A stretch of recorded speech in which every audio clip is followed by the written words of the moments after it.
एउटा रिया ब्याग। यता यता हेलो नमस्कार दाइ। नमस्कार। तपाईँको नाम के अरे दाइ एकचोटि नाम भन्नु त। मेरो नाम सञ्जय ऋषिदेव। ए अनि पहिले कुन देश बसेर आउनुभएको अरे दाइ पहिला तपाईँ? साउदी, त्यसपछि 2 वर्ष साउदी, 3 वर्ष कतार, 2 वर्ष मरिसियस। ए अनि हाम्रो नेपाली दाजुभाइहरू होइन अहिले मौरिसस नयाँ कन्ट्री हो भन्ने चलिरहेछ। अनि मौरिससमा के कस्तो फेसिलिटीहरू हुन्छ, के कति तिरेर जान सकिन्छ होइन?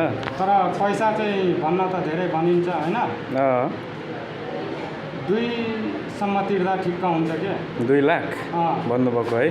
दलाल चाहिँ यहाँ काठमाडौँको दलाल बेग्लै हो, मुम्बईको दलाल बेग्लै हो, मरिसस गयो भने त्यहाँको दलाल बेग्लै हो। ए तपाईँ मौरिसस कति वर्ष बस्नुभयो अरे? म 2 वर्ष 2 वर्ष बस्नुभयो। मौरिससको बारेमा तपाईँलाई थाहा छ राम्ररी जानकारी होइन? राम्रो छ, कन्ट्री सानो छ। ए त्यो टुरिस्ट एरिया भन्ने सुनिन्छ, के छ? पुरै टुरिस्ट हो, सानो टप्पु हो के। चारैतिर समुद्र, बिचमा टप्पु हो। नेपालीहरूको लागि त्यहाँ रोजगार कस्तो लाग्छ तपाईँलाई? साउदी कतार जस्तै लाग्छ कि त्योभन्दा अलिकति बेटर राम्रो जस्तो लाग्छ कि के छ? राम्रो त के, राम्रो छैन है? धेरै उखु काट्न जान्छ त्यहाँ। भनेको खास त्यहाँको खेती उखुको हो। ए उखु खेती हो त्यहाँको? त्यसपछि तपाईँको उखु खेतीपछि तपाईँको आयो होटल लाइनमा। होटल लाइनमा हजुर। वेटर, क्लिनर त्यस्तोमा हो। त्यो भयो। अर्को नम्बरमा कम्पनी भनिन्छ भने कम्पनी त्यहाँ त्यस्तो छैन। ए अनि सेम यो हाम्रो गाउँ घर छ नि, पोर्ट लिस्ट राजधानी इटहरी छ नि, हजुर, इटहरी भन्दा पनि डाउन छ हो घर बनाउने कम्पनीहरू। अनि मैले सुनेको पहिले मेरो दाइहरू नि मौरिसस पेसेको थियो, आएन होइन, बिल्डिङ कन्स्ट्रक्सनमा जानु लाएको थियो। बिल्डिङ कन्स्ट्रक्सनहरू कस्तो चल्दैछ? चल्न त चल्दैछ, तर आफै बोकेर जाने हो, आफै गर्ने हो, आफै सबथोक गर्ने हो, सिधै आफै लाग्ने। ए अनि तपाईँ त कम्पनीबाट कस्तो खालको फेसिलिटी दियो?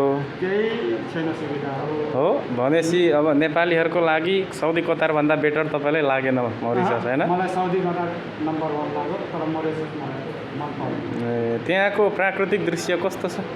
सुन्दर छ, हावापानी राम्रो छ, बतावातावरण राम्रो देखेर मान्छे राम्रो छ।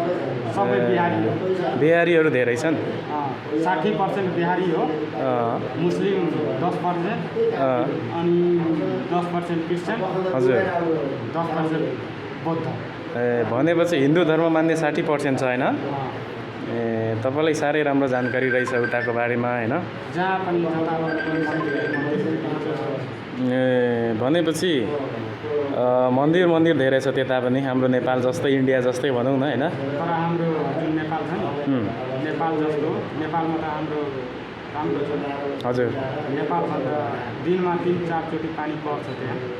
हजुर, मौसम त धेरै राम्रो हो। त्यहाँ उता लकले साथ दियो भने मौरिससमा लक साथ दियो भने राम्रै हो, लकले साथ दिएन भने राम्रो छैन।